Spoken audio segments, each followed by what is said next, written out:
Sa pagpasok ng Prat, dapat merong lakas ng loob at paniniwala sa sarili. Hindi mo masasabing kunwa-kunwari dahil hindi ito madali.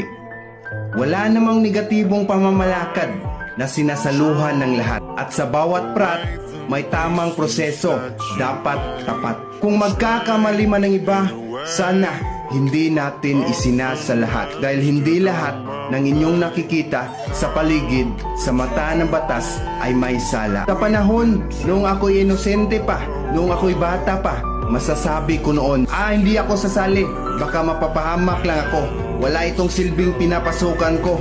At may biglang pumasok sa isipan ko, ano kaya kung susubukan ko? Sa ngayon, aking naintindihan at nauunawaan sa aking sarili mabuti. Dahil maraming mga proyekto at serbisyo na inilaan ng oras sa iba't ibang lugar, iba't ibang grupo. Saludo po ako sa lahat sa inyong pagmamalasakit sa kapwa-tao. Alam ko po, iba't ibang grupo tayong sinasalihan, iba't ibang desisyon. Pero iisa lang ang ating mga layunin, na makatulong sa kapwa. At nanalangin po ako na kayo po ay basbasan sa ating puong may kapal. Lahat ng fraternity, ipagpatuloy ang ating nasimulan at huwag nating kalimutan ang salitang ito, ang love.